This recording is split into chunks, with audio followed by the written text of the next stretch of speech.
Olá, eu gostaria de conversar com vocês no vídeo de hoje sobre um assunto bastante interessante que diz respeito ao cabimento do recurso de agravo de instrumento.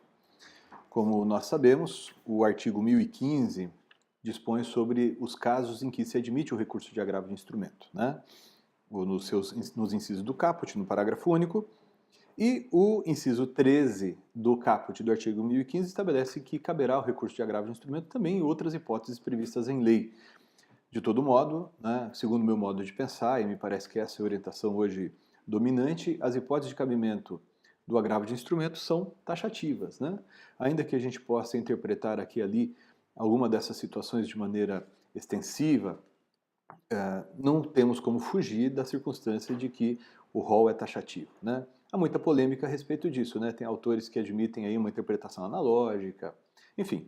Mas hoje eu queria discutir com vocês somente um ponto em particular que me chamou a atenção, porque é uma situação que tem acontecido com alguma frequência e nós publicamos nas nossas redes sociais uma decisão bastante peculiar proferida pelo Tribunal de Justiça aqui do Paraná, que encontrou uma saída, a meu ver, criativa e correta, né, para solucionar um problema relacionado a uma decisão interlocutória que no contexto do novo Código é irrecorrível.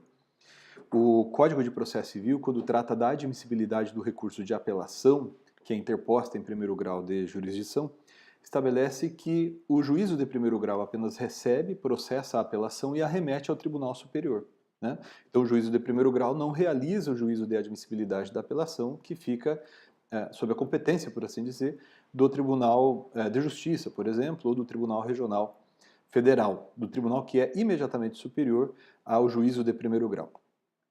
Por conta justamente de o juiz de primeiro grau não poder decidir a respeito disso, é que o Código de Processo Civil, no artigo 1015 e em outras disposições, não tratou do cabimento do agravo de instrumento nesse caso, né? Porque não se espera que o juiz decida a respeito. Mas, e se acontecer, a despeito de não ser admitido que o juiz de primeiro grau fale sobre a admissibilidade da apelação, ainda assim, né, ele o fizer? Imagine que o juiz de primeiro grau recebe a apelação e diz que ela não é cabível. O que a parte pode fazer?